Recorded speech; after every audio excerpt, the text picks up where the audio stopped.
बहू हूँ आपकी, कोई सफाई कर्मचारी नहीं।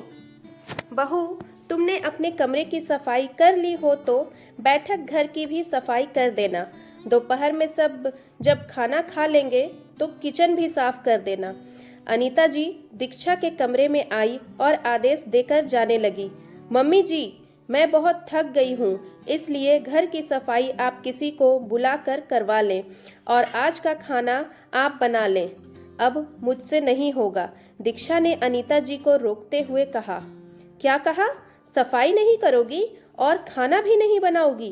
तुम नहीं करोगी तो कौन करेगा? घर की सफाई और खाना बनाने का काम घर की बहू का है, बाहर वालों का नहीं। हर साल तुम्हें यह बात मुझे बतानी पड़ती है, अनीता जी रोष में बोली। अनीता जी की तेज आवाज सुनकर दीक्षा का देवर नकुल आ गया। माँ, इतना तेज क्यों चिल्ला रही हो? बाहर तक आवाज जा रही है। मैं कहाँ तेज चिल्ला रही हूँ, ये तेरी भाभी है जो अवहेलना कर रही है। मैं तो बस तेरी भाभी को समझा रही थी। अनीता जी अपने आंचल को कमरे में ठूंसते हुए बोली। माँ जी, आप मुझे समझा नहीं रही थी बल्कि आदेश दे रही थी। मैं आपके आदेश को मानने से इनकार कर रही थी। दीक्षा ने बात को अच्छे से क्लियर करते हुए बोला। देखा देखा, कितनी हिम्मत है, मुझे मना कर रही है। अब यही रह गया है कि बहू के रहते बुढ़ापे में घर की सफाई करूं और यह महारानी की तरह बैठकर खाए। अनीता जी ने जब अपनी बात ना बनते देखा तो इमोशनल हथियार उठा लिया। भाभी, आपको प्रॉब्लम क्या है? हर साल तो आप ही आकर सफाई भी करती थी और खाना भी बनाती थी, तो इस बार क्या हो गया? नकुल दीक्षा से सवाल करने लगा। तब बेवकूफ थी भैया जी, अब अकल आ गई है। पहले इसलिए किया क्योंकि मुझे लगता था, या यूं कहूं कि मुझे विश्वास था कि मम्मी जी मुझे इस घर की बहू समझती है। लेकिन अब पता चला है कि मेरी हैसियत वो काम वाली धनिया से भी गई गुजरी है। मम्मी जी का मेरे प्रति प्यार सिर्फ दिखावा है। क्यों मम्मी जी, सही कह रही हूँ ना? दीक्षा अनीता जी की तरफ देखते हुए बोली। दीक्षा के इस सवाल पर अनीता जी हड़बड़ा गई, जैसे उनकी कोई चोरी पकड़ा गई हो। क्या क्या मतलब है तुम्हारा? तुम कहना क्या चाहती हो? मम्मी जी, आप अच्छे से जानती हैं मेरे इस बात का क्या मतलब है।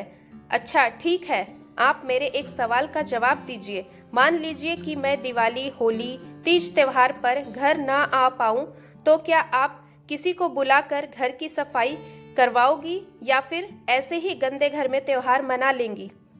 दीक्षा के सवाल पर अनीता जी के चेहरे पर गुस्सा आ गया और झल्लाते हुए बोली। तुम नहीं आओगी तो क्या गंदे घर में त्योहार मनाऊंगी?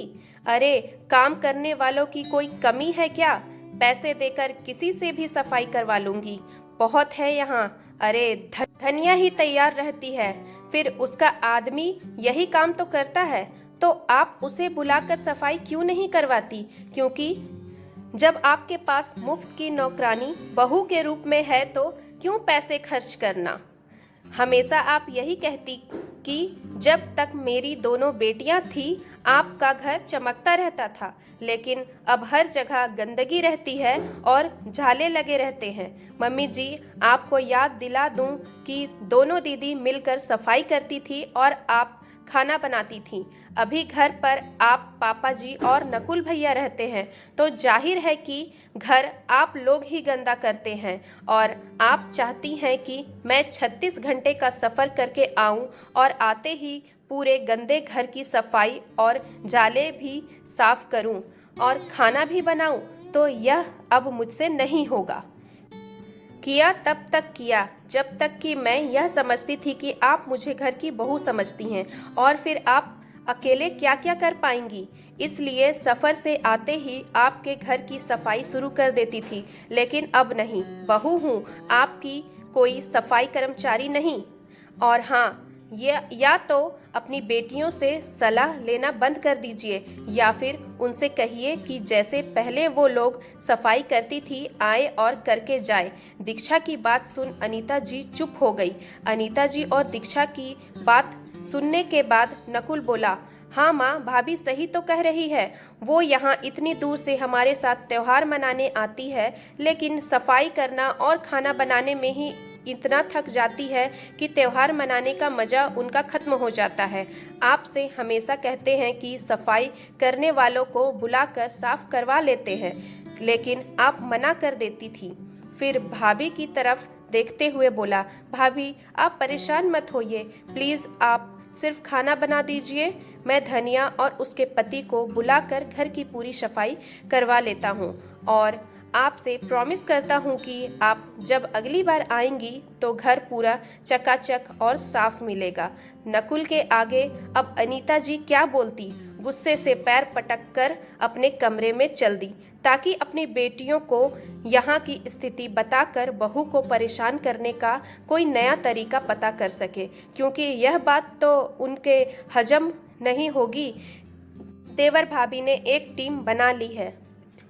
आप में से कितनों ने यह सिचुएशन को झेली है कि ससुराल जाकर घर की सफाई की है या फिर अपने कमरे को साफ कर रहने लायक बनाया है? किनके साथ ऐसा हुआ है वह ज़रूर कमेंट करके बताइए।